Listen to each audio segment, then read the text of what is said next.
नमस्कार, मैं हूं Iqbal Parvez. India news desk में आपका स्वागत है। साथियों, कोरोना की महामारी में भारतीय जनता पार्टी की सरकारों को या किसी भी सरकार को लोगों की ज़िंदगी बचाने के लिए काम करना चाहिए, मगर बीजेपी की सरकार लोगों की ज़िंदगी को बचाने के लिए नहीं बल्कि अपना एजेंडा सेट करने में लगी हुई है। जी हाँ, अब आप देखिए कि उत्तर प्रदेश में योगी सरकार ने 100 साल पुरानी मस्जिद को शहीद कर दिया, गिरा दिया और उसके मलबे तक को फेंक दिया नदी में ले जाकर। हालांकि मामला अदालत में पहुंचा था, लेकिन कहाँ योगी सरकार, उन्हें तो सिर्फ और सिर्फ अपना एजेंडा सेट करना है, एक धर्म को खुश करके दूसरे धर्म को क्रश करना है और किसी भी तरह से वोट हासिल करने के लिए। उसके अलावा जो है सो कोरोना की महामारी में जिस तरह से भारतीय जनता पार्टी की सरकार फेल हुई है, उसको लोगों के दिमाग से निकालने के लिए इसी तरह के काम करने हैं, मुसलमानों को टारगेट करना है। लिहाजा उन्होंने बाराबंकी में 100 साल पुरानी मस्जिद को गिरा दिया। अदालत ने कहा था कि 15 दिन में इसके दस्तावेज पेश कीजिए। साथियों, हम आगे आपको ये खबर विस्तार से बताएंगे, लेकिन उससे पहले आपको बता देते हैं कि आखिर मस्जिद को क्यों शहीद की गई।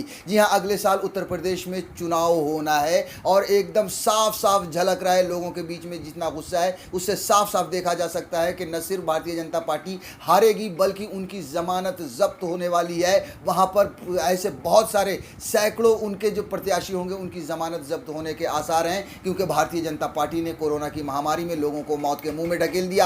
चाहे वो योगी सरकार हो, चाहे वो मोदी सरकार हो, इन्होंने जनता के लिए कुछ नहीं किया। अगर आप देखेंगे तो लाखों ऐसे अंधभक्त हुआ करते थे जो अब मोदी सरकार को कोस रहे हैं, योगी सरकार को कोस रहे हैं, और यही बात का अंदाज़ा हो चुका है मोदी सरकार को और योगी सरकार को कि अब जनता जो है सो उनसे पूरी तरह से खफा है। ऐसे में वो क्या करती, उसने ये हथकंडा अपनाया कि मुसलमानों को मारो, उनको किसी भी तरह से क्रश करो, लोगों के दिमाग से सरकार की उनकी जो असफलता है उसको निकालो। और निकलेगा कैसे? जब हिंदू मुसलमान होगा। और यही करती आई है भारतीय जनता पार्टी की सरकार, फिर वो चाहे योगी हो या फिर मोदी हो। और इसी वजह से लोगों के दिमाग में ये बिठाने के लिए कि हम मुसलमानों की मस्जिद को तोड़ रहे हैं, लोगों हिंदुओं को, अंधभक्तों को वो खुश करने के लिए मस्जिद को गिरा दिया। साथियों, पॉज करो।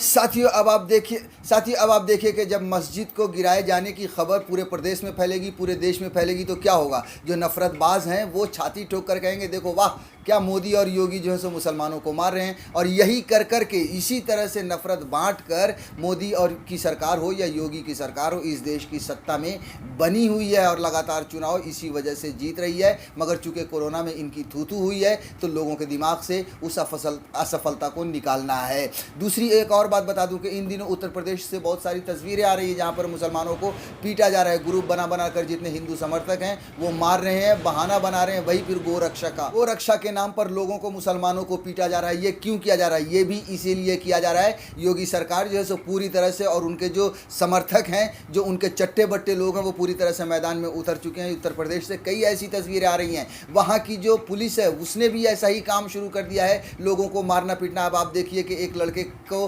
18 साल का एक सब्जी बेचने वाले लड़के को इतनी बुरी तरह से पीटा कि उसकी मौत हो गई। तो इसी तरह से योगी सरकार जो अभी पूरी तरह से मैनेज करने में लगी हुई है, चाहे वो पुलिस के ज़रिए हो, चाहे वो जो इस तरह के कट्टरपंथी हैं उनके ज़रिए हो, मुसलमानों को मार रही है, ताकि वहाँ पर प्रदेश के हिंदुओं को और कट्टरपंथियों को ये लगे कि मोदी और योगी या भारतीय जनता पार्टी मुसलमानों को मार रही है, इसी में उन्हें खुशी मिलती है और फिर वो वोट देते हैं। और अगले साल चुनाव के लिए एजेंडा अभी से और खेल अभी से शुरू हो चुका है। साथियों, अब हम वापस चलते हैं मस्जिद के ऊपर, जो डिटेल में खबर अब आपको बता देते हैं। बाराबंकी में गिरा दी गई 100 साल पुरानी मस्जिद, जानिए पूरा सच। वहाँ पर देखिए, मस्जिद को गिराने के बाद काफ़ी बवाल भी मचा है। जी हाँ, आपको बता दें कि मस्जिद को पहले उसमें नमाज़ पढ़ने से रोका गया और उसके बाद जो है सो उसको गिरा दिया गया। उस पर कई लोगों, जिन लोगों ने मस्जिद में जाने की कोशिश की, उन पर मुकदमे भी दर्ज किए गए। और योगी सरकार यही करती है कि अगर आप मुसलमान हैं और किसी चीज़ के ख़िलाफ़ आप अपनी हक़ के लिए आवाज़ उठाते हैं तो आपको जेल भेज दिया जाएगा, आप पर जो है सो केस लगा दिया जाएगा, मुकदमा लगा दिया जाएगा।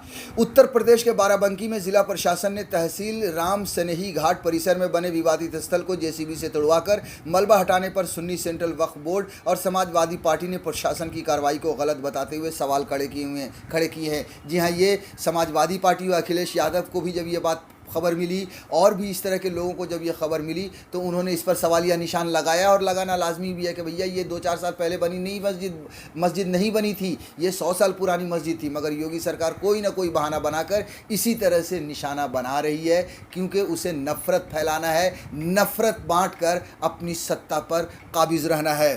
दावा किया जा रहा है कि यहाँ 100 साल पुरानी मस्जिद बनी थी, जिसको लॉकडाउन में प्रशासन ने भारी फोर्स के साथ तोड़वाकर मलबा नदी में फेंकवा दिया। सुन्नी सेंट्रल वक्फ बोर्ड ने दावा किया है कि दशकों से तहसील वाली मस्जिद के नाम दर्ज है। जी हाँ, ये मस्जिद जो है सो रजिस्ट्री में भी है, उसको वो मस्जिद नामी गिरामी है वहाँ पर। वहीं समाजवादी पार्टी के मुखिया अखिलेश यादव ने विवादित स्थल को हटाए जाने की, मैंने जैसा कि कहा कि उसे विवादित स्थल कहा जा रहा है, उसमें विवाद कैसा था भाई? 100 साल पुरानी मस्जिद थी, कोई 2-4 साल पहले तो बनी नहीं थी।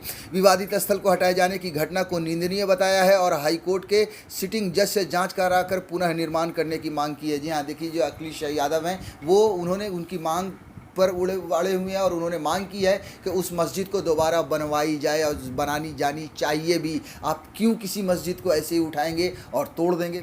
अब साथियों आपको बता देते हैं कि बहाना क्या बनाया गया है। जाहिर सी बात है कोई ना कोई तो बहाना बनाना ही पड़ेगा, और वो बहाना भी झूठा है जो मैं आगे आपको बताऊंगा। दरअसल राम सनेही घाट तहसील परिसर में बने एसडीएम दिव्यांशु पटेल के सरकारी आवास के सामने बने 3 कमरों में बिहार और बंगाल के रह रहे कुछ संदिग्ध लोगों से पूछताछ की गई और आईडी मांगने पर वो मौके से फरार हो गए थे। इस पर 18 मार्च को दिव्यांशु पटेल ने तहसील में लगे धार्मिक स्थल के गेट को हटवा कर बाउंड्री बनाकर उसे अपने कब्जे में ले लिया था। अब आप सोचिए, देखिए किस तरह का ये इल्ज़ाम दे रहे हैं कि साहब वहाँ 2-3 लोग बिहार बंगाल के लोग रहते हैं। आप भी जानते हैं, हम भी जानते हैं कि कोई भी मस्जिद हो या मंदिर हो, अगर मंदिर है तो वहाँ पर पुजारी रहते हैं, 2-3 लोग वहाँ पर हमेशा रहते हैं, पूजा करने वाले, भगवान की सेवा करने वाले। अगर मस्जिद है तो वहाँ पर लोग नमाज़ पढ़ाने वाले होते हैं, अजान देने वाले होते हैं, और इस तरह से 2-3 लोगों का स्टाफ होता है। और आमतौर पर ऐसे लोग बाहर के ही होते हैं, उस जगह के नहीं होते हैं। वो बंगाल के भी हो सकते हैं, बिहार के भी हो सकते हैं। मगर देखिए बहाना क्या लगाया कि हम आईडी मांग रहे थे, वो संदिग्ध लोग थे। भैया वो इसी देश के लोग थे, और ऐसा कैसे हो सकता है कि आप उनसे आईडी मांग रहे हैं और वो भाग जाए? इतना कमज़ोर है क्या प्रशासन? लेकिन ये बहाना बनाया गया है, झूठ फैलाया गया है वहाँ के प्रशासन की तरफ से, मस्जिद को गिराने का बहाना, और योगी सरकार के और योगी के इशारे पर ये सब कुछ किया गया है। तहसील प्रशासन की ओर से धार्मिक स्थल में रहने वालों को नोटिस मिलने के बाद पक्षकार हाई कोर्ट की शरण में भी गए थे। कोर्ट ने मस्जिद गरीब नवाज अल मारूफ के खसरा पेपर और सुन्नी वक्फ बोर्ड में पंजीकृत होने का प्रमाण 15 दिन के अंदर प्रशासन को देने का आदेश दिया था। इसी बीच प्रशासन ने विवादित स्थल में प्रवेश पर रोक लगा दी थी। आप सोचिए कि कोर्ट कह रहा है कि भैया 15 दिन में आप जो है सो हमको पेपर ला कर दीजिए, जो भी सबूत है आपके पास। और उसी बीच क्या है, 19 तारीख को ही रोक लगा दी गई कि आप वहाँ पर मस्जिद में नमाज़ पढ़ने नहीं जा सकते हैं। तो ये सीधा सीधा अत्याचार है। और बवाल होने के बाद राम सनेही घाट कोतवाली पुलिस ने 150 लोगों पर मुकदमा दर्ज कर 39 लोगों को जेल भेज दिया था। अब सोचिए ये किस तरह का अन्याय है कि लोग नमाज पढ़ अचानक रोक दिया जाता है। साहब अदालत कहती है कि आप पेपर देखिए, दिखाइए, फिर प्रशासन उसमें नमाज़ पढ़ने से रोक लगा देती है। और जब लोग वहाँ पर जाते हैं, भीड़ इकट्ठा होती है, तो उनके ऊपर मुकदमा होता है और उन्हें जेल भेज दिया जाता है। तो इस तरह से। और उसके बाद देखिए आपके 17 मई को प्रशासन ने धारा 133 के तहत विवादित स्थल को प्रशासन से अपनी निगरानी में तोड़वाकर मलबा साफ कर दिया। ये सरासर एक तरह का खेल चल रहा है इस देश में। ये सरासर एक धर्म को परेशान और उन्हें बर्बाद करने की, या फिर बर्बाद से ज़्यादा नफ़रत बांटकर अपनी सत्ता की रोटी सेकने का काम चल रहा है।